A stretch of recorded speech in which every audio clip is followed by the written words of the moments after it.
You don't win a tough conversation by speaking louder, you win by staying colder.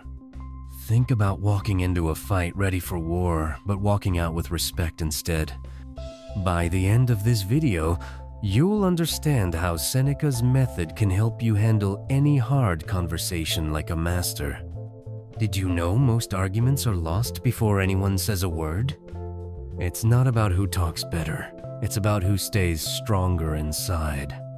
Today, you'll learn how Seneca handled angry people, why silence can be louder than shouting, 4 ancient tactics that make conversations easier, even when they're messy, how to keep your peace no matter how crazy it gets. This one method from Seneca changes how you'll see every tough talk you ever have. Let's say your boss blames you for something you didn't do. You feel your body tense up. Your mind races. You want to explode. Most people either blow up or they shut down and regret it later. Seneca warned us, no man was ever wise by chance. If you want to handle that moment well, you need to prepare for it before it happens. You need to walk into storms with a plan, not just hope for calm. Seneca said, "The wise man looks to the purpose of all actions, not their results."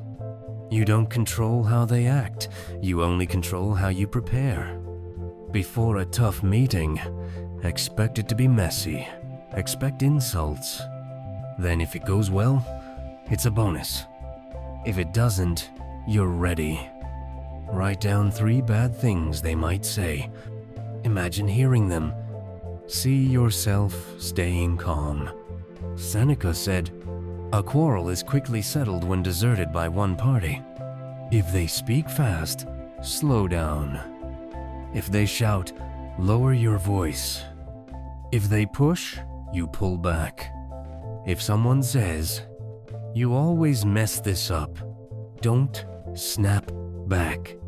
Say slowly, 'Tell me exactly what you're upset about.' You are leading the pace, not following their storm. Fast words burn out. Slow words sink in." Seneca said, "It is not the man who has too little, but the man who craves more. That is poor." Same for conversations. It's not the person with fewer words who loses. It's the one who needs to win every little point. If someone brings up 10 problems, pick one. Focus only on that. Say, "Let's stick to this first." You shrink the battlefield. You make it manageable. Pick your fight, starve the rest. Seneca said, "It is a great thing to know the season for speech and the season for silence. Winning isn't proving you're right. Winning is staying in control. If you make your point clearly, don't stay longer to make sure they agree.